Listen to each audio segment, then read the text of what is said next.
द्वितीय अध्याय की चर्चा हम लोग कर रहे हैं, जहां पर अर्जुन ने प्रश्न उठाया है। इस अध्याय के अंत में स्थितप्रज्ञ के लक्षणों को पूछा। स्थितप्रज्ञस्य का भाषा समाधिस्तस्य केशव स्थितधि किम प्रभाषेत किमासित व्रजेत किम। और उसके उत्तर में श्री कृष्ण भगवान ने बाह्य एवं आभ्यंतर लक्षण बताए, और उसी क्रम में उन्होंने बताया किस प्रकार से यह जो मन है स्थित प्रज्ञता के लक्षणों को पाने में असमर्थ क्यों होता है। ध्यायत विषयान पुंसः संगस्तेषु उपजायते संगात् संजायते कामः कामात् क्रोधो विजायते क्रोधात् भवति सम्मोहः सम्मोहात् स्मृति विभ्रमः स्मृतिभ्रंशात् बुद्धिनाशो बुद्धिनाशात् प्रणश्यति। वह किस प्रकार से अपने लक्ष्य से च्युत हो जाता है, यह सब हम लोगों ने इस पर चर्चा की। और सुख प्राप्ति का उपाय, जिस सुख की प्राप्ति के लिए आधुनिक मानव दौड़ रहा है, कितने सारे उपाय कर रहा है, कितने कितने प्रकार से उस सुख और शांति को प्राप्त करने के लिए वह लालायित है, कितने प्रयत्न कर रहा है, कितने प्रकार के उपकरणों की सहायता ले रहा है, कितने प्रकार के उपायों को प्रश्रय दे रहा है, कितने प्रकार के उपायों को अवलंबन कर रहा है। इस सुख और शांति को किस प्रकार से पाया जाए, उसे श्री कृष्ण भगवान ने अत्यंत संक्षिप्त में बता दिया है। राग द्वेष वियुक्तेस्तु विषयानिंद्रियैश्चरन् आत्मवश्यैर् विधेयात्मा प्रसादमधिगच्छति प्रसादे सर्व दुखानां हानिरस्योपजायते प्रसन्नचेतसो ह्याशु बुद्धि परिवतिष्ठते नास्ति बुद्धिरयुक्तस्य न चायुक्तस्य भावना न चाभावयतः शांतिर् अशांतस्य कुतः सुखम। 64वें, 65वें और 66वें इन 3 श्लोकों की व्याख्या का हम लोगों ने चिंतन किया था पिछली चर्चाओं में, जहां श्री कृष्ण भगवान कहते हैं, परंतु आसक्ति और विद्वेष से रहित होकर संयमित मन वाला जो पुरुष अपने वश में की हुई इंद्रियों के द्वारा विषयों में व्यवहार करता है, वह प्रसन्नता को प्राप्त होता है। इस प्रकार चित्त की प्रसन्नता प्राप्त होने से उसके समस्त दुखों का नाश होता है। इसलिए प्रसन्नचित्त व्यक्ति की प्रज्ञा शीघ्र पूर्ण रूप से स्थिर हो जाती है। तो स्थित प्रज्ञता के लक्षण को प्राप्त करने के लिए, स्थित प्रज्ञता की स्थिति को प्राप्त करने के लिए उन्होंने यह पूर्व शर्त बताई कि मन में प्रसन्नता होनी चाहिए। और यह चित्त की प्रसादता या प्रसन्नता ये कैसे आएगी, वो इसी प्रकार से इंद्रियों के इस प्रकार से नियंत्रण के द्वारा और मन के नियंत्रण के द्वारा वह प्रसन्नता को प्राप्त होगा। और वह ऐसा भी नहीं करता है, जो व्यक्ति युक्त नहीं है उसको ज्ञान की प्राप्ति नहीं होती, अयुक्त व्यक्ति भावना भी नहीं कर सकता, भावना से रहित व्यक्ति को शांति नहीं मिलती, और जो अशांत है उसे सुख कैसे प्राप्त हो सकता है। हम लोग सुख की खोज में हैं, पर सुख मिलेगा कैसे जब तक शांति नहीं है, और शांति कैसे मिलेगी, और जब तक शांति नहीं है तब तक सुख कैसे मिलेगा, और शांति कब तक नहीं मिलेगी, जब तक हमारे मन में भावना या भक्ति नहीं है। ये भावना कब तक भक्ति नहीं आएगी, जब तक हम में ज्ञान नहीं है, और ये ज्ञान कब तक नहीं आएगा, जब तक हमारा मन युक्त नहीं हुआ। इसलिए ये एक पूरा एक सीरीज ऑफ ये एक्शंस, एक परंपरा है कर्मों की इस प्रकार के कि ये मानो एक दूसरे से जुड़े हुए हैं, कि यह इस प्रकार से मन के इंद्रियों के संयम के द्वारा, मन के संयम के द्वारा, मन को नियंत्रण के द्वारा, यह जो मन जो समाहित हुआ, इस समाहित मन में ही प्रसन्नता प्राप्त होती है, वह युक्त होता है। जब युक्त होता है मन, तब उसी समय वह ज्ञान प्राप्त होता है और सच्चा ज्ञान प्राप्त होता है। सच्चा ज्ञान प्राप्त होता है तभी भावना या भक्ति का उदय होता है। और जब भावना आती है, भक्ति आती है, वह प्रेम जीवन में जब आता है, यह प्रेम के बिना सारा संसार सुना है, और जब प्रेम आ जाता है, भक्ति आ जाती है, तो वह जो शुष्क वीरान भूमि है वह एकदम रस से तरबतर हो जाती है।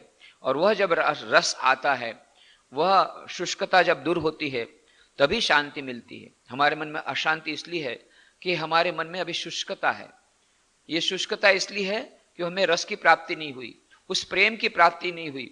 उस प्रेम के अभाव में मानो जिस प्रकार से फसल लगाई हमने खेत में, पर वर्षा नहीं आई और राह देखते रह गए, बल्कि बरसात आने के बदले सूर्य की प्रखर किरणों ने जब उन किरणों के द्वारा उस गर्मी को बरसाना शुरू किया वर्षा के बदले, तो उस पानी के अभाव में जिस प्रकार से वह फसल सूख जाती है, मुरझा जाती है, उसी प्रकार से हमारा मन मुरझा जाता है जब उसे उस रस की या मन उस प्रेम की प्राप्ति नहीं होती। और उस प्रकार से जब हमारी फसल मुरझा रही है, जब उस जीवन में रस नहीं रहा, जीवन में प्रेम नहीं रहा, भावना नहीं रही, तब उस समय हमारे मन में शांति नहीं आ सकती। और जब तक शांति नहीं आई तो सुख कैसे प्राप्त हो सकता है। तो यह मानो श्री कृष्ण भगवान ने अत्यंत वैज्ञानिक ढंग से हमें समझा दिया क्यों हमें सुख की प्राप्ति नहीं होती।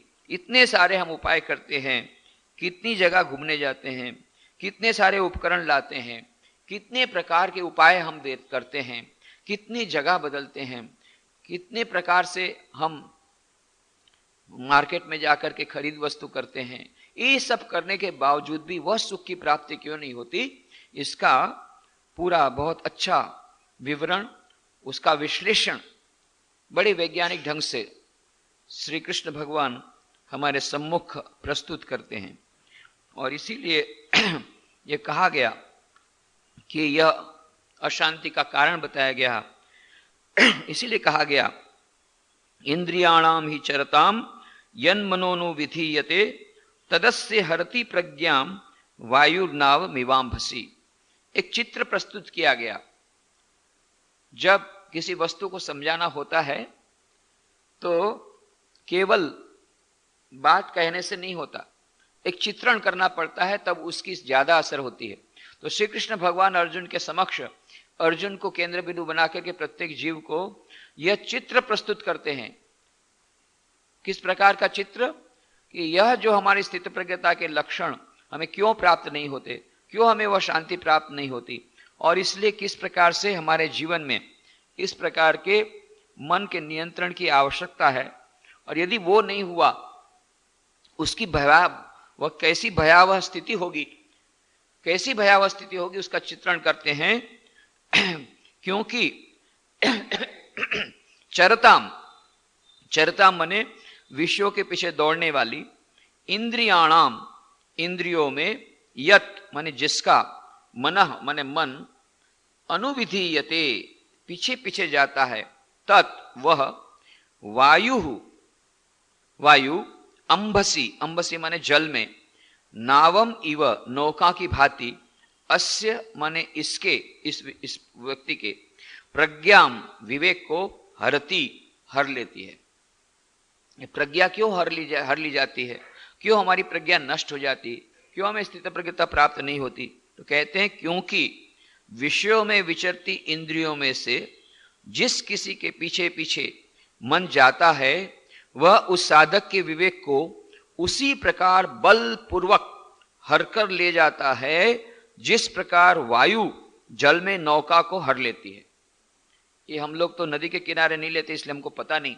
जो लोग नदी के किनारे रहते हैं देखते हैं कभी कभी बहुत जोर से जब आंधी आती है तब ये नदी में जो नाव आती रहती, छोटी छोटी नाव, ये मानो एकदम खींच करके उसको दूसरी ओर ले जाती है। कभी कभी तो बहुत उछलती है और कभी कभी पलट भी जाती है। इतनी आंधी आती है उस हवा के झोंके से, वो अपने आप को संभाल नहीं सकता महाजी, और वह नाव वह उलट जाती है, पलट जाती है, और जितने यात्री सब डूब जाते हैं। यह डूबने का पूरा चांस है, पूरी संभावना है यदि हमने उस नाव को नहीं संभाला। तो इसलिए नाव पर नियंत्रण करना बहुत आवश्यक है। यह नाव जिस प्रकार से एक नाव वह विश्व में विचरता हुआ यह नाव जिस प्रकार से पानी में चल रही है, उसको जिस प्रकार से यह हवा एकदम उखाड़ करके ले जाती है, उसको गिरा देती है, उसी प्रकार से यदि हमने अपने मन को नियंत्रण नहीं किया तो यह हमारी प्रज्ञा को हर लेता है, उस बुद्धि को हर लेता है, और जब बुद्धि चली जाती है तब हमारा नाश हो जाता है। बुद्धि नाशात प्रणश्यति, यह पहले भी कहा किस प्रकार से वह नाश होता है।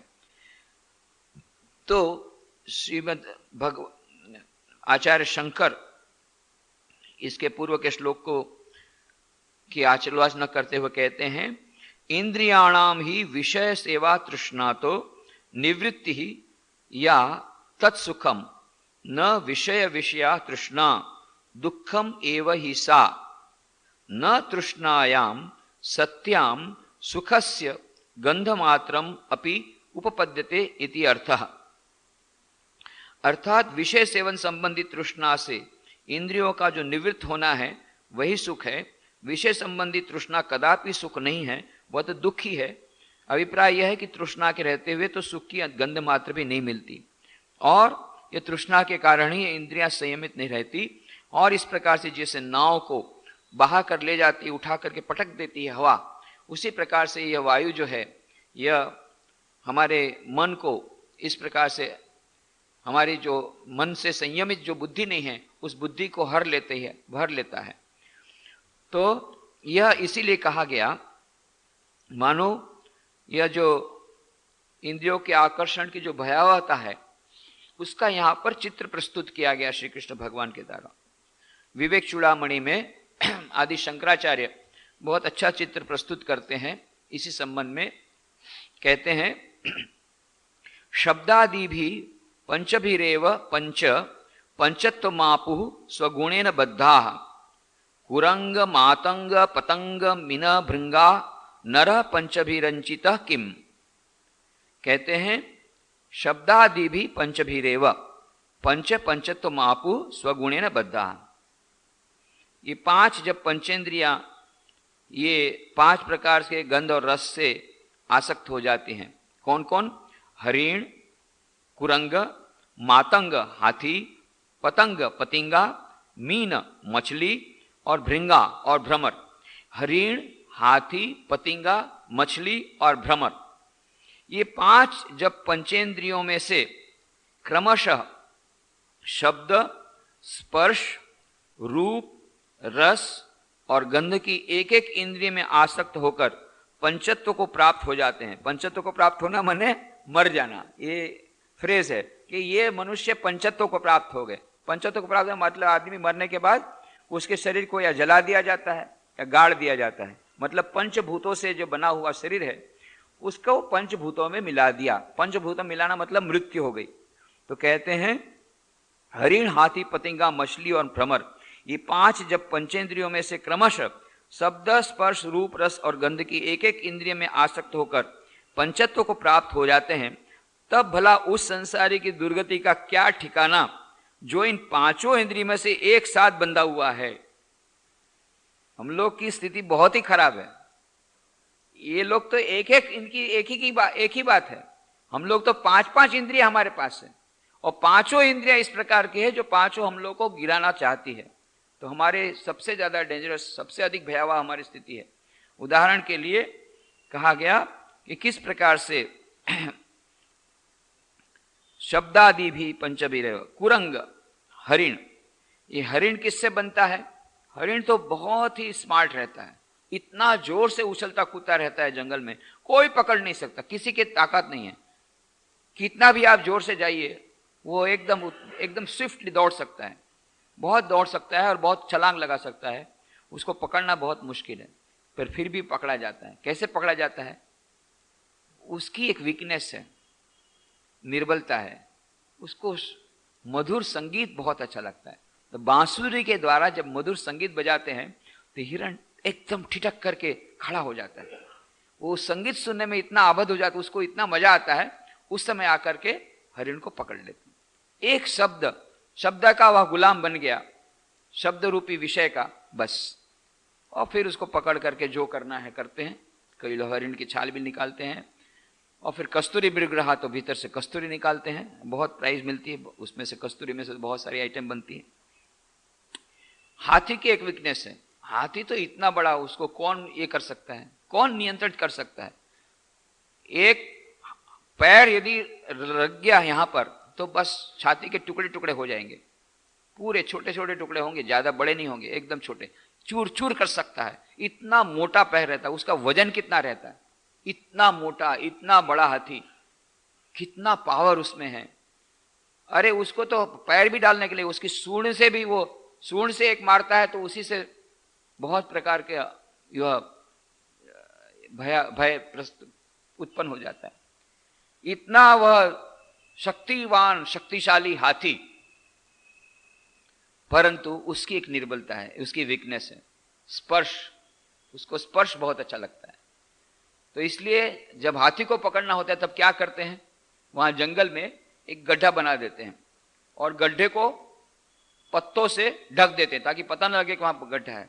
और गड्ढे के पास एक हथनी की लकड़ी की हथनी बना देते हैं, लकड़ी की हथनी बना करके उसको बहुत चिकना करते हैं, साबुन से घिस घिस कर एकदम चिकना कर देते हैं। और ये हाथी जब आता है वो सूंड के द्वारा हथनी को देखकर ही एकदम दौड़ता है। दौड़ करके वो सूंड के द्वारा पहले वह मजा लेता है, बहुत मजा आता है, तो जल्दी और नजदीक आता है और नजदीक आता है, बार बार नजदीक आता है, क्योंकि उसमें उसको मजा मिल रहा है। वह जो हथनी का जो स्वरूप है, उसके लकड़ी की हथनी का वो जो ऊपर में जो चिकनाहट है, वो चिकना जो स्पर्श उसको बहुत अच्छा लगता है। और वह स्पर्श के कारण आगे बढ़ता बढ़ता बढ़ता, उसको तो पता नहीं वहां गड्ढा है, आकर गड्ढे में गिरे। गड्ढे में फिर उसको बहुत दिनों तक बिना खाए पिए रखते हैं, तब एकदम दुर्बल हो जाता है, कोई शक्ति नहीं रह जाती, तब उसको जंजीरों के द्वारा पकड़ते हैं। एक ही वीकनेस, केवल एक ही उसका दोष था, वह स्पर्शेंद्रिय, स्पर्श उसके लिए, वह स्पर्श के बिना नहीं रह सकते, स्पर्श से उसको अच्छा लगता है। कुरंग, मातंग, पतंग, पतंग भी बहुत उड़ता रहता है, इतना सुंदर पतंग, पर वो कहते हैं ना, क्षमा जहां रहती तो परवाना अपने आप आ जाता है, बस उसको बुलाना नहीं पड़ता। परवाना, यह पतंगा जा करके खुद वह दीपशिखा में जा करके अपने प्राण को गवा देता है। उसको इतना अच्छा लगता है वो दीप, उसको इतना अच्छा लगता है, वो क्षमा उसको इतना अच्छा लगता है, उस परवाने को, उस पतंगे को। ये पतंगा, यह उसकी भी एक जो रूप जो देखता है, दीप शिखा को देखता है, उस रूप से वो प्रभावित हो जाता है और रूप के पीछे दौड़ता है, दौड़ करके जाकर के अग्नि में जाकर के खत्म हो जाता है। अभी तो बहुत सारे, अभी दिवाली के समय देखे कितने पतंगे आकर के जानबूझ करके, लाइट आप बंद करना पड़ेगा, आ करके गिर गिर के मरते हैं, मर रहे हैं, हजारों की संख्या में मरते जाते हैं, जानबूझ करके आके मरते हैं। आश्चर्य होता है, पर नहीं रह सकते वो लोग, जहां देखे लाइट तो उस तरफ दौड़ते हैं, इतना अच्छा लगता है उनको लाइट देखना, जा करके मर जाते हैं। तो यह एक ही उसकी वीकनेस पतंगे की, रूप देख करके वो पागल हो जाता है। और मीन माने मछली को कैसे पकड़ते हैं, वो तो कांटे में थोड़ा सा खाना डाल दिया, बस खाने में जो स्वाद उसको आता है, वो उस खाने को लेने के लिए वो जाती है, और जाकर के जैसे गई वो कांटे में फंस जाती है, या कांटे के द्वारा हो या जाल के द्वारा हो। जाल बिछाते हैं तो जाल के साथ थोड़ा सा अन्न डाल देते हैं, मुरमुरा या कुछ भी खाना, ये खाने में उसको इतना टेस्ट आता है, ये मछली को, उसको रसेंद्रिय की वो इतनी गुलाम है, उसकी वीकनेस है। वो भी बहुत अच्छी तरह दौड़ सकती है, पानी में बहुत बढ़िया चल सकती है, एकदम पकड़ने जाओ यहां से वहां चले, परंतु जानबूझ करके आकर के जाल में फंसती, जानबूझ करके। क्यों? वो खाने के लिए, थोड़ा सा खाने का उसको जो वीकनेस है उसकी, रसेंद्रिय का ऊपर उसका कोई कंट्रोल नहीं है। और भृंगा माने भ्रमर, ये भ्रमर जो है वो चाहे उसको गंध बहुत अच्छी लगती है, तो कमल का फूल रहता है, उसकी सुगंध उसको बहुत अच्छी लगती है, तो कमल में फूल में जाकर के वो बैठ जाता है। और कमल का तो फूल कब है, जब सूर्यास्त हुआ तो फूल बंद हो जाता है।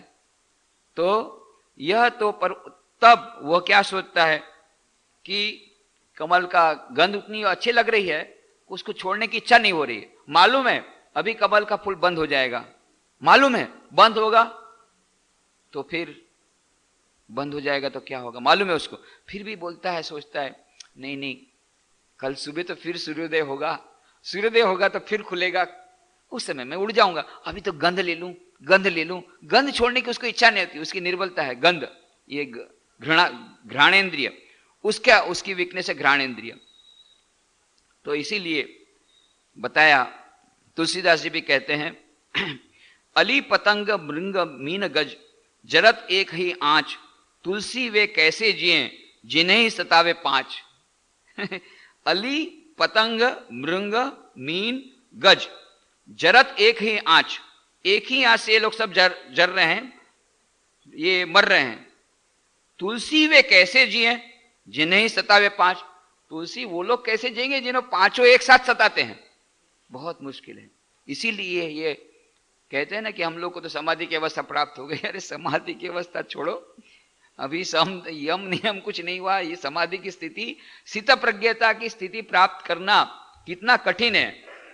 ये जिन्हें सतावे पांच, ये पांच प्रकार के सता रहे हैं, कहां से वो स्थित प्रज्ञता की मिलेगी या समाधि की अवस्था प्राप्त मिलेगी। 2 मिनट के लिए अपना नाक दबा दिया और समाधि की अवस्था प्राप्त हो गई। अली पतंग भृंग मीन गज जरत एक ही आंच, तुलसी वे कैसे जिए जिन्हें सतावे पांच। और कवि ने बहुत अच्छा लिखा, प्रीति रीति विधिना भ्रमर अद्भुत रची बनाए, काष्ठ भेद समर्थ है कमल भेद नहीं जाए। भ्रमर के पास इतनी शक्ति है कि लकड़ी को भी तोड़ करके निकल जाए, इतनी जो सख्त लकड़ी रहती है उसमें से निकल सकता है, इतनी शक्ति भ्रमर में है। पर कमल के फूल को भेदने की शक्ति नहीं है, शक्ति पर वो भेदता नहीं है, भेद नहीं सकता। क्यों? निर्बलता है, उसकी दुर्बलता है, उसकी वह वीकनेस है कि वो ग्रहण उसकी इतना अच्छा लगता है, उसकी सुगंध उसको इतनी अच्छी लगती है कमल के फूल की, वो छोड़ना नहीं चाहता है और वहीं उसकी मृत्यु होती है। संस्कृत कवि ने बड़े सुंदर वर्णन किया, रात्रि गमिष्यति भविष्यति सुप्रभातम, भास्वानुदेश्यति हसिष्यति पंकजश्री, इत्थम विचिंतयति कोशगते दिरेफे, हा हंत हंत नलिनीम गजमुज्जहार। एक भौरा कमल में बैठा हुआ जब गंध का आनंद ले रहा था तो इतने में सूर्यास्त हो गया और कमल की पखुड़ियां बंद हो गई, भौरा कमल में कैद हो गया। अगर वह चाहता तो कोमल पखुड़ियों को काटकर बाहर निकल सकता था, पर वह मन में सोचने लगा जब रात बीत जाएगी और सूर्योदय होगा तब कमल फिर से खिल उठेगा और तब मैं बाहर हो जाऊंगा। पर ऐसा सोच ही रहा था कि इतने में एक हाथी आया, उसने एक झपट्टा मारकर सूंड से कमल को तोड़ अपने उदर के हवाले कर दिया। वह बेचारा भौरा अपने प्राणों से हाथ धो बैठा। ये पंच तत्वों को प्राप्त हो गया, गया खत्म। ये इस प्रकार से आदि शंकराचार्य बोलते हैं कि एक एक इंद्रिय ही इतना नुकसान कर सकती, इतनी भयानक है, और हमारे पास तो 5 है और पांचों एक साथ अटैक कर रहे हैं, तब हमारी क्या हालत होगी। इस अवस्था में स्थित प्रज्ञता को प्राप्त करना बड़ा ही कठिन। उपनिषदों में इसीलिए एक बहुत सुंदर रूपक दिया गया कि यह जो हमारा शरीर है वो क्या है, बहुत सुंदर उपमा के द्वारा समझाया गया। ये जो शरीर है वह मानो एक रथ है, वह एक व्हीकल है, व्हीकल एक रथ। तो आत्मानं रथिनं विद्धि शरीरम रथमेवतु, बुद्धिं तु सारथिं विद्धि मनः प्रग्रहमेव च। आत्मानं रथिनं विद्धि, यह जो जीवात्मा है वह रथी है, रथ का मालिक है। आत्मानं रथिनं विद्धि शरीरम रथमेवतु, और ये जो शरीर है वह रथ है। बुद्धिं तु सारथिं विद्धि, और सारथी कौन है, ड्राइवर कौन है, बुद्धि। बुद्धि के द्वारा सब संचालन होता है। हमारा इंटेलेक्ट, यह बुद्धि, यह मानो सारथी और ड्राइवर है, वही इस रथ को चलाता है। बुद्धिं तु सारथिं विद्धि मनः प्रग्रहमेव च, ये मन जो है वह लगाम है। इंद्रियाणि हयानार्हुः विषयांस्तेषु गोचरन्, और ये जो इंद्रियां हैं ये मानो घोड़े हैं। तो ये इंद्रिया रूपी घोड़े ये दौड़ते जाते हैं। ये कहाँ जाते हैं? इनको तो ढाल मिला तो अच्छा मजा आता है, दौड़ने में बहुत मजा आता है। जो ढाल मिला, अब हमें जाना है दूसरे रास्ते पर वो चढ़ाई है, पर घोड़ों को तो मजा आता है इधर जाने में, तो वो क्या करते हैं, ढाल में मजा आता है और ढाल की ओर चले गए दूसरे रास्ते पर। उस समय क्या करना पड़ता है, उस समय सारथी क्या करता है, सारथी वो जो बैठा हुआ है वो तुरंत लगाम से घोड़ों को खींचता है, खींच करके उसको दूसरी दिशा में ले जाता है। तब जाकर के वो जो रथ है वो बच सकता है, नहीं तो गलत रास्ते पर जाएगा और फिर नीचे जाता जाता जाता जाता जाता उसकी उतनी स्पीड हो जाएगी, फिर घोड़े खुद कंट्रोल नहीं कर पाएंगे, जा करके ये सूर्य पेड़ के साथ टकराएंगे या दूसरा एक्सीडेंट करेंगे। एक्सीडेंट अवश्यंभावी है। यदि घोड़े आउट ऑफ कंट्रोल चले गए तो एक्सीडेंट अवश्यंभावी है। यदि मोटर गाड़ी में ड्राइवर ने शराब पी ली, बस फिर उसके बाद बचना मुश्किल है। शराब पी करके ड्राइवर जब चलाता है, जब उस सारथी ने शराब पी ली और स्टीयरिंग व्हील जो है, स्टीयरिंग व्हील जो लगाम है, वो लगाम में थोड़ी सी खामी है, थोड़ी ज्यादा नहीं वो लगाम थोड़ी टूटी हुई है। लगाम टूटी हुई है माने कि स्टीयरिंग व्हील थोड़ा खराब हो गया है। और सारथी है, उसने शराब पी है, बुद्धि जो है वो शराब के नशे में, उसका आसक्ति रूपी शराब लग गई या आसक्ति रूपी नशा लग गया। तो यह जो ड्राइवर, यह शराब पिया हुआ, स्टीयरिंग व्हील खराब है, गाड़ी में थोड़ी खराबी है, स्टीयरिंग व्हील नहीं चल रहा है, ब्रेक नहीं है, ये जो लगाम है वो ब्रेक है, तो ब्रेक फेल कर गई है, ब्रेक नहीं है गाड़ी में, ब्रेक खराब हो गई। फिर ये जो घोड़े हैं, ये घोड़े की हालत कैसी है कि चारों व्हील, ये चारों टायर बहुत पुराने हो गए। ऐसी गाड़ी लेकर के आप कहां तक जाएंगे और कहां पहुंचेंगे? ज्यादा संभावना है यदि ड्राइवर ने शराब पी हो और गाड़ी में ब्रेक नहीं है और टायर सब पंक्चर वाले हैं, तो सीधा ऊपर पहुंचेंगे और कहीं नहीं पहुंचेंगे, यह श्योर। इसी प्रकार से पर यदि पहुंचना है ठीक जगह पर, तो सारथी ठीक होना चाहिए, घोड़े ठीक होने चाहिए और घोड़ों पर लगाम होनी चाहिए। लगाम असली बात है। ब्रेक ठीक करनी चाहिए। ब्रेक यदि ठीक नहीं हो तो पहले ब्रेक ठीक कर लीजिए। इतने लोग सोचते हैं ब्रेक ठीक नहीं है, चलो फुल स्पीड में जल्दी से घर पहुंच जाए फिर घर नहीं पहुंचते हैं। ब्रेक नहीं है तो सबसे पहले ब्रेक ठीक करा लो, उसके बाद में गाड़ी में जाओ। परंतु ये ब्रेक माने लगाम, इसलिए बहुत सुंदर वह उपमा दी। आत्मानम रथिनम विद्धि शरीरम रथमेव तु बुद्धिम तु सारथिम विद्धि बनः प्रग्रहमेव च इंद्रियाणि हयानारु विषयांस्तेषु गोचरान आत्मेन्द्रिय मनोयुक्तम भोक्तेस्त्याहुर मनीषिणः। कहते हैं ये यमराज नचिकेता को, कठोपनिषद की बात है। यमराज कहते हैं नचिकेता, हमको मालूम है वह स्टोरी किस प्रकार से नचिकेता यमराज के दरबार में जाता है और यमराज बोलते हैं 3 रात तुम भूखे थे तो 3 वरदान देता हूं। तो पहले वरदान में नचिकेता ने ये कहा कि मैं जब वापस लौटूं तो मेरे पिता मुझे पहचान सके और अपना उनका क्रोध शांत हो जाए, ये पहला वरदान मांगता हूं। और यमराज ने कहा तथास्तु। द्वितीय वरदान में स्वर्ग की बात कही, तो स्वर्ग का किस प्रकार से यज्ञ करना चाहिए वो बताया और उस यज्ञ का नाम भी नाचिकेत यज्ञ कर दिया। तीसरी बात उन्होंने कही कि कोई कहते मरने के बाद आत्मा रहता है, ये मनुष्य जीवता है, जीता रहता है, और कोई कहते नहीं सब कुछ समाप्त हो जाता है। तो बात क्या है असली बताइए हमको। यमराज ने पहले बहुत प्रकार से कहा ये सब बात छोड़ो, ये तू बहुत छोटा है अभी, ये सब समझ नहीं सकेगा, तू बल्कि उससे बल्कि हाथी घोड़ा मांग ले, अच्छा तू धन दौलत मांग ले, सुख बहुत तेरे प्रकार के तुझे भोग सुख दे दूंगा। ये प्रश्न तो बड़े बड़े लोग विद्वान लोग नहीं समझ पाए, इसलिए उसको छोड़ दे। और तब नचिकेता ने कहा नहीं मुझे तो इसी प्रश्न का उत्तर चाहिए, और जब पहले तो मुझे पता नहीं था कि इतना कठिन प्रश्न है, पर यमराज आप मृत्यु के देवता हैं, मृत्यु का रहस्य आपसे अधिक कौन जान सकता है, मुझे तो मृत्यु का रहस्य जानना है, मृत्यु के बाद क्या होता है, बस मैं ये जानना चाहता। और तब यह यमराज ने यह आख्यान दिया किस प्रकार से प्रत्येक मनुष्य के भीतर में जो आत्मा है वह आत्मा कभी नहीं मरती है, इस आत्मा यह आत्मा ही बार बार शरीर बदलती रहती है।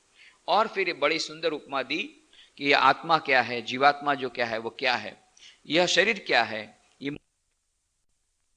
वो है मालिक, वो स्वामी जान। और शरीरम एव रथम, और शरीर को तू रथ समझ, बुद्धि को यह रथ चलाने वाला सारथी समझ, और मन को ही लगाम समझ, प्रग्रहम लगाम समझ।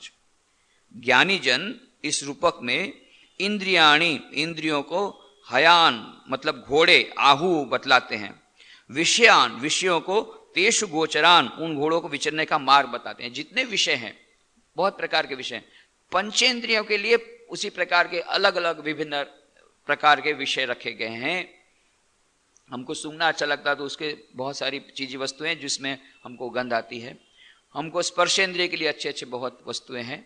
उसी प्रकार से खाने के लिए घ्राणेंद्रिय के लिए जो हमको अच्छी लगती घ्राणेंद्रिय, और फिर रस के लिए जो बहुत प्रकार के व्यंजन हैं। तो ये सब जितने विषय हैं ये सब मार्ग हैं, चलने के मार्ग जिन पर ये घोड़े चलते हैं। ये हमारी इंद्रियां चलती हैं। आत्मेंद्रिय मनोयुक्तम, शरीर इंद्रिय और मन इन सब के साथ रहने वाला जीवात्मा ही भोक्ता इति आहुहु, भोक्ता है इस प्रकार से कहा जाता है। तो ज्ञानी जन क्या कहते हैं, भोक्ता कौन है? यह जो जीवात्मा, जो मन और बुद्धि से युक्त ऐसा जो आत्मा, वो जीवात्मा। ये हमें याद रखना पड़ेगा। जीवात्मा और परमात्मा में भेद क्या है? कोई भेद नहीं, वही आत्मा वही परमात्मा। परंतु जो जीवात्मा इस मन और बुद्धि से संयुक्त है, जो आत्मा, उसका नाम है जीवात्मा। तो यह जो मन और बुद्धि से और इंद्रियों से जुड़ा हुआ जो आत्मा, जिसे जीवात्मा कहा जाता है, यही भोक्ता है। यही वो रथ में बैठा हुआ है, वह रथ को भोगता है। तो कहते हैं यस्तु अविज्ञानवान भवति अयुक्तेन मनसा सदा तस्येन्द्रियाणि अवश्यानि दुष्टाश्वा इव सारथे। यह सदा, जो सदा अविज्ञानवान, अविविज्ञानवान माने जिसके विवेकहीन बुद्धि है, जिसकी बुद्धि में विवेक नहीं है, विवेकहीन बुद्धि वाला, तू और अयुक्तेन अवशीभूत मनसा, मन से भवती रहता है। जो सदा विवेकहीन बुद्धि वाला और अवशीभूत मन से रहता है, तस्य उसकी इंद्रियाणि, इंद्रियां सारथे, असावधान सारथी के दुष्टाश्वाह, दुष्ट घोड़े की भांति अवश्यानी, वश में न रहने वाली हो जाती है। तो जो घोड़े जिस प्रकार से सारथी के कंट्रोल में नहीं रहते हैं, उसी प्रकार से यह जो मन है वह बुद्धि के कंट्रोल में नहीं रहते हैं, और ये जो इंद्रियां हैं वो भी नियंत्रित नहीं रहती है। क्यों? इंद्रियों को नियंत्रित कौन करेगा? लगाम, ब्रेक, यह मन। और मन को कौन नियंत्रण करेगा? लगाम कौन पकड़े रखेगा? बुद्धि। और बुद्धि जब भ्रष्ट हो गई तो फिर ड्राइवर ही जब शराब पिया हुआ है तो सवाल नहीं है, और फिर लगाम ढीली हो गई। लगाम जब ढीली हो गई तो इंद्रियां, फिर घोड़े अवश हो जाते हैं, वो कंट्रोल के बाहर हो जाते हैं। जो सदा विवेकहीन बुद्धि वाला और अवशीभूत मन से रहता है, उसकी इंद्रियां असावधान सारथी के दुष्ट घोड़े की भांति वश में न रहने वाली हो जाती है। परंतु यस्तु विज्ञानवान भवति युक्तेन मनसा सदा तस्येन्द्रियाणि वश्यानि सदस्त्वा इव सारथे। परंतु जो सदा विज्ञानवान, विवेक युक्त बुद्धि वाला, युक्तेन, वश में किए हुए, मनसा, मन से संपन्न रहता है, उसकी इंद्रियां सावधान सारथी के अच्छे घोड़ों की भांति वश में रहती है। तो दो प्रकार के चित्र, जिसके सारथी अच्छा है, जिसकी लगाम ठीक है, तो उसके जो घोड़े हैं वे शांत रहते हैं, वो नियंत्रित रहते हैं और अपने सच्चे रास्ते पर जाते हैं जहां जाना रहता है। और जिसके सारथी का, जो सारथी असावधान हो गया है, सारथी वो सावधान नहीं है और उसके कारण उसने लगाम को ढीली रख दिया है, लगाम ठीक से रखा नहीं है, ब्रेक ठीक से रखा नहीं है, तो उसकी जो इंद्रिय, उसके जो घोड़े हैं, इंद्रियां हैं, वे असावधान हो जाती है। इंद्रिया मन के द्वारा जो परिचालित हो रही है, मन ही जब उच्छृंखल हो गया, बुद्धि जब भ्रष्ट हो गई, तो इंद्रियां भी अपने आप दौड़ते रहती है खराब रास्ते पर, फिर उसको बचाना बड़ा मुश्किल है। यस्तु अविज्ञानवान भवति अन्य अमनस्क सदा शुचि न स तदमवाप्नोति संसारम च अधिगच्छति। जो कोई सदा विवेकहीन बुद्धि वाला, असंयत चित्त, अपवित्र रहता है, वह उस परम पद को न आपनोति, नहीं पा सकता, बार बार जन्म मृत्यु रूप संसार चक्र में ही भटकता रहता है। परंतु यस्तु विज्ञानवान भवति समनस्क सदा शुचि सतु तद पदमाप्नोति यस्मात् भूयो न जायते।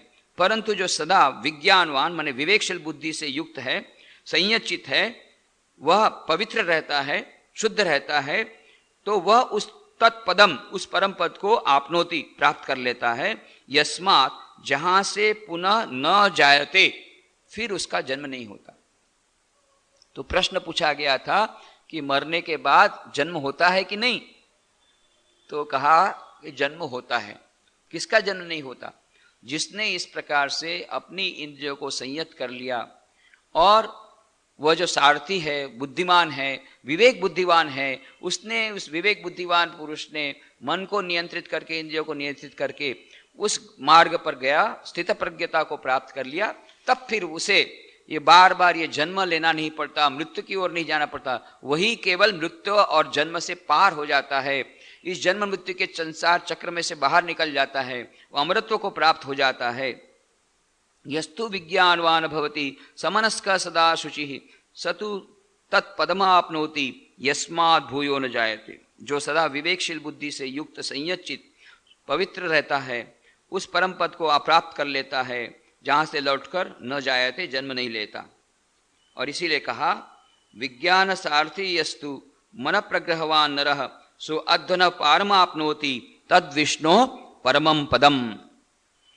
जो मनुष्य विवेकशील बुद्धि रूप सारथी से संपन्न, मन प्रग्रहवान, मन रूप लगाम को वश में रखने वाला रहता है, वह अध्वन संसार मार्ग के पारम पार पहुंचकर विष्णु सर्वव्यापी परब्रह्म पुरुषोत्तम भगवान के तत्परमम पदम, उस सुप्रसिद्ध परम पद को आपनोति प्राप्त हो जाता है।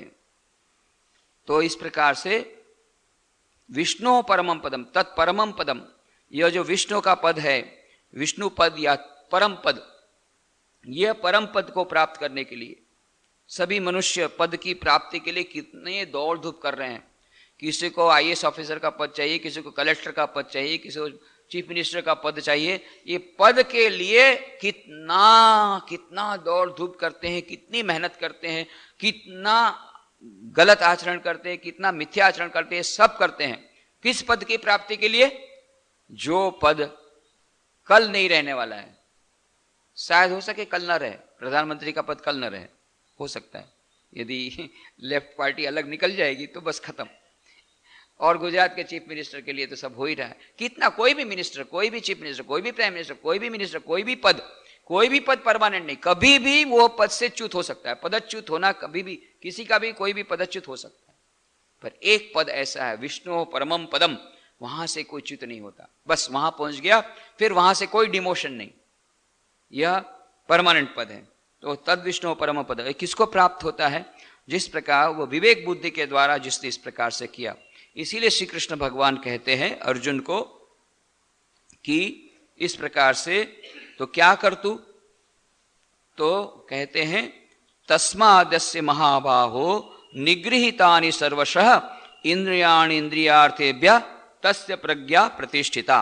महाबाहो, हे महावीर अर्जुन, तस्मात् इसलिए, यस्य जिसकी, इंद्रियाणि इंद्रियां, इंद्रियार्थेभ्य इंद्रिय विषयों से, सर्वशः सर्वशः माने सब प्रकार से, निगृहीतानि संयत है, तस्य उसकी प्रज्ञा बुद्धि प्रतिष्ठिता, प्रतिष्ठित है। फिर से वहीं पर आ गए, तस्य प्रज्ञा प्रतिष्ठिता, तस्य प्रज्ञा प्रतिष्ठिता। प्रश्न तो यही कहा ना अर्जुन ने, किसकी प्रज्ञा प्रतिष्ठित है? स्थित प्रज्ञा के क्या लक्षण है? बार बार श्री कृष्ण भगवान के तस्य प्रज्ञा प्रतिष्ठिता, तस्य प्रज्ञा प्रतिष्ठिता। यह प्रज्ञा प्रतिष्ठित किसकी है? जिसने इस प्रकार से, हे महावीर अर्जुन, जिसकी इंद्रियां अपने विषयों से सब प्रकार रोकी हुई है, उसकी बुद्धि स्थिर है, प्रतिष्ठित है। तो जब तक ऐसा नहीं हुआ तब तक उस परम पद को प्राप्त नहीं कर सकते, उस स्थित प्रज्ञता को प्राप्त नहीं कर सकते। इसीलिए इंद्रियों को हमें नियंत्रित रखना पड़ेगा, और यह बहुत कठिन कार्य तो है, तो कोई उपाय नहीं है। श्री रामकृष्ण देव को पूछा गया तो श्री रामकृष्ण देव ने कहा कि हाँ उपाय है। यदि हमारे लिए सचमुच में इन इंद्रियों को नियंत्रित करना बहुत ही कठिन हो रहा है, तो श्री रामकृष्ण ने बहुत सुंदर सुनहरा उपाय बताया, गोल्डन फॉर्मूला, मोड़ फिरिए दाओ, दिशा पर घुमा दो। इंद्रिया कहती कि नहीं, हमें तो चाहिए ही चाहिए, हमें ऐसे स्वादिष्ट भोजन चाहिए, हमको अच्छी अच्छी आइटम खाने का बहुत इच्छा है। आप कहेंगे अरे भाई ये खाओगे फिर इस प्रकार से तुम्हारा मन असंयत हो जाएगा, तो परम पद प्राप्त नहीं होगा। कुछ भी हो, हमको तो खाने की बहुत इच्छा है, बेस्ट आइटम हमको चाहिए, अच्छी अच्छी आइटम खाने का हमको बहुत शौक है। ये जीभ जो है ना, वो कहती है मुझे खाना चाहिए, मैं क्या करूं, मैं अपने आप को नियंत्रित नहीं कर सकता। तो श्री रामकृष्ण देव ने कहा मोड़ फिरिए दाओ, ठीक है खाओ, परंतु ऐसे मत खाओ। कैसे खाओ? भगवान को निवेदन कर दो, हे भगवान, प्रसाद प्रसाद बना करके खाओ, और मन में सोचो मैं प्रसाद ग्रहण कर रहा हूं, मैं खा नहीं रहा हूं, मैं रसेंद्रिय के प्रति मेरी आसक्ति न हो जाए। आसक्ति ही तो हमारे सभी दुखों का कारण है। केवल आसक्ति रहित होकर के ठीक है मैंने प्रसाद खाया, परंतु उसमें हर्ज नहीं है। हर्ज कहां होती है? मैंने जो कल खीर खाई थी उसका चिंतन यदि चला रहे, अरे इतनी अच्छी खीर थी, और सारे दिन भगवान का चिंतन छोड़ करके वो खीर का चिंतन यदि चले तो वह गलत है। खीर खा ली बहुत अच्छा है, भगवान का प्रसाद मान करके खा ली, पर फिर खीर में कोई खराबी नहीं है। खीर का चिंतन यह हमें भगवान से विमुख कर देगा और वह हमें आसक्ति रूप में ला देगा। उसी प्रकार से सभी विषयों के लिए, ये तो हमने एक ही विषय का उदाहरण दिया, प्रत्येक विषय के लिए यही बात है। आसक्ति ही हमें अपने लक्ष्य से विच्युत करती है, परंतु यदि हम उसे प्रसाद मान करके ग्रहण करें, उसे एक सब्लिमेशन कहा गया। मॉडर्न साइकोलॉजी भाषा में ये कहा गया कि फ्राइड ने कहा कि यदि हम सप्रेस कर देते हैं अपने इमोशंस को, अपनी भावनाओं को, तो बाद में वो रिएक्ट करती हैं, वो सबकॉन्शियस माइंड में जा करके, हमारे अचेतन मन में जा करके वो कुंठा बन जाती है, और वे कुंठा बन करके हमें बाद में इस प्रकार से बहुत प्रकार के मनोवैज्ञानिक रोग हो जाते हैं। तो उपाय क्या है? यदि हम अपने आवेगों को खुला छोड़ दें तो जेल में जाना पड़े, क्योंकि मन तो अभी कहेगा ये करो, मन ये कहता कि अरे ये बहुत बढ़िया लेटेस्ट मॉडल की गाड़ी खड़ी है, अभी तो कोई देख नहीं रहा है, और मेरे पास तो चाबी है, उस चाबी से सभी गाड़ियां खुलती है, तो मैं बैठ जाऊं और चले जाऊं, नंबर प्लेट को खत्म कर दूं और पुलिस को पहले से रुपया दे दूंगा। ये हमारा मन कहता है, इस प्रकार से हमारा कहता रहता है। तो इस प्रकार से जिस प्रकार से हमारा मन करता है हम करते जाएंगे, तो उसकी फिर लिमिट हो जाएगी और फिर हमें उस सर्वनाश की तरफ ले जाएगा यह मन। कब तक हम अपनी भावनाओं को प्रश्रय देते रहेंगे?